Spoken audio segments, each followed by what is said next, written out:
Dan mulailah muncul banyak cerita-cerita dari para warga sekitar yang mengaku pernah diganggu oleh keberadaan makhluk tersebut guys. Salah satunya diungkapkan oleh seorang siswa SMP saat dia bekerja sebagai loper koran. Kejadian ini terjadi saat si anak ini akan mengirimkan koran kepada pelanggannya guys, yang ada di perumahan elit itu.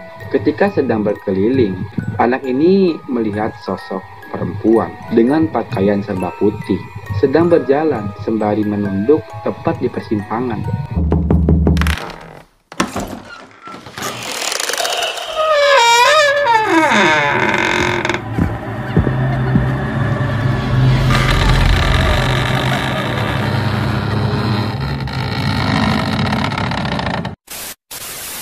Halo everybody, balik lagi dengan aku di Chemistry Kisah Misteri.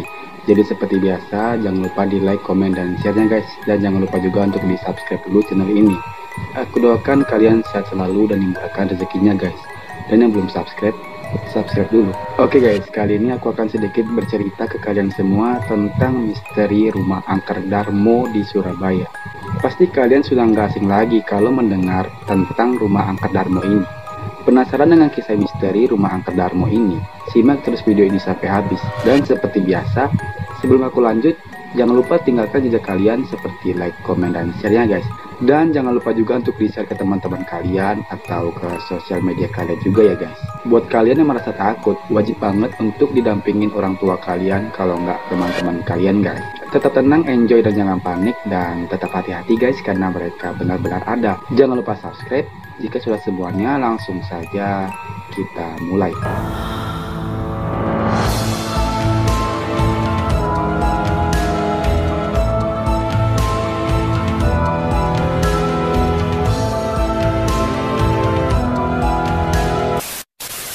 Rumah hantu Darmo, begitulah warga Surabaya menyebutnya.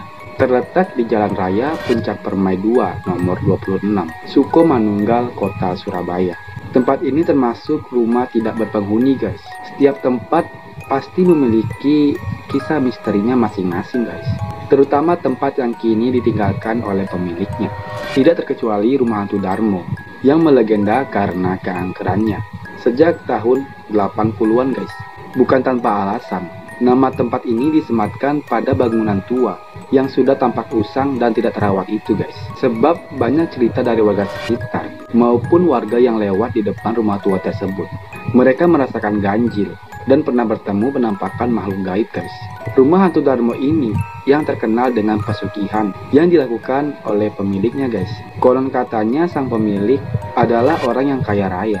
Tetapi guys, kekayaannya itu didapatkan dari jalan yang salah. Tumbal yang wajib dia berikan adalah nyawa manusia guys, dan tidak bisa digantikan dengan hewan apapun.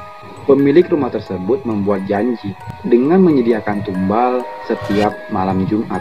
Mitos rumah hantu Darmo atau yang biasa disingkat dengan HRD pastinya sudah populer di kalangan masyarakat guys, khususnya masyarakat Surabaya. Kisah-kisah mistis yang beredar tentang rumah ini tentunya dapat membuat bulu kuduk kita merinding guys. Saat ini kondisi rumahnya itu tidak terawat dan tidak layak huni lagi guys. Jadi ya, singkat ceritanya, suatu ketika sang pemilik rumah bersama keluarganya ingin mengakhiri perjanjian itu guys, dan menjalani hidup yang benar tanpa harus mencari kekayaan lewat jalan pintas tersebut. Dengan demikian mereka meninggalkan rumah itu dan pergi menggunakan kapal tanpa ada orang yang tahu mau kemana tujuannya guys. Hingga suatu ketika kapalnya itu sudah sampai di tengah-tengah lautan. Kapal yang mereka tumpangi ini karam disapu ombak guys, sehingga tidak satupun dari keluarga itu yang selamat. Sampai saat ini pun mayat dan kapalnya tidak ditemukan guys. Hal inilah yang membuat misteri bagi warga sekitar, apalagi warga Surabaya guys, khususnya yang ada di sekitaran komplek rumah hantu Darmo ini. Berawal dari kejadian tersebutlah cerita-cerita mistis, mulai dari seperti meninggalnya pemilik rumah sekeluarga karena balasan atas persugihan itu guys. Setelah kejadian tersebut, rumah Darmo ini tidak lagi dihuni oleh siapapun dan menjadi terbengkalai sampai saat ini guys. Banyak warga sekitar rumah tersebut mengaku pernah diganggu oleh keberadaan sosok tak kasat mata di rumah itu guys. Gangguan-gangguan itu berupa suara-suara tangisan, bayangan-bayangan hitam yang tidak jelas asal-usulnya. dan beberapa penampakan-penampakan makhluk gaib lainnya yang ada di sana. Selain itu ada juga cerita guys, bahwa setelah rumah tersebut ditinggalkan, masih ada 2 orang di dalam rumah itu guys. Jadi ini ceritanya sebelum mereka pergi atau meninggalkan rumah itu dengan menggunakan kapal. Jadi di dalam rumah itu ada 2 orang guys, yang tidak ikut keluarga Darmo ini pergi, yaitu seorang pekerja rumah tangga dan baby sister. Kira-kira usianya sekitaran 25 tahunan guys. Kabarnya kedua orang tersebut tewas dibunuh, dan pembunuhnya itu sampai sekarang tidak diketahui guys. Di rumah Darmo itu juga dikenal dengan cerita adanya sosok kuntilanak. Kisahnya itu ada keluarga yang dirampok di rumah itu, kemudian dibunuh secara kejam.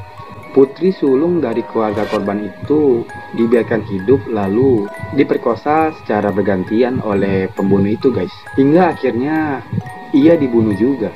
Setelah kejadian tersebut, rumah ini pun menjadi kosong dan pernah terbakar pada tahun 1997 guys. Hingga sekarang juga guys, penyebab kebakaran itu belum diketahui guys. Dan juga guys, ada makhluk halus di rumah hantu Darmo yang kerap menunjukkan diri setelah kejadian-kejadian tersebut guys. Dan mulailah muncul banyak cerita-cerita dari para warga sekitar yang mengaku pernah diganggu oleh keberadaan makhluk tersebut guys. Salah satunya diungkapkan oleh seorang siswa SMP saat dia bekerja sebagai loper koran. Kejadian ini terjadi saat si anak ini akan mengirimkan koran kepada pelanggannya guys, yang ada di perumahan elit itu. Ketika sedang berkeliling, anak ini melihat sosok perempuan dengan pakaian serba putih sedang berjalan sembari menunduk tepat di persimpangan Jalan Puncak Permai, depan rumah hantu Darmo. Selain penampakan-penampakan itu guys, para warga sekitar juga terganggu oleh tangisan-tangisan di malam hari yang tentunya sumbernya itu dari rumah Darmo. Oke guys, sampai di sini dulu kisah misteri tentang rumah hantu Darmo yang populer, tentang kisah-kisah horornya guys. Jadi jika ada kesalahan-kesalahan kata saat aku ngebahas tentang rumah hantu Darmo ini, sekali lagi aku secara pribadi aku minta maaf sebesar-besarnya guys. Jangan lupa tinggalkan jejak kalian seperti like, komen, dan share-nya guys. Jangan lupa juga di share ke teman-teman kalian atau ke sosial media kalian juga guys. Tetap tenang, enjoy, dan jangan panik, dan tetap hati-hati guys karena mereka benar-benar ada. Jangan lupa subscribe. See you next video.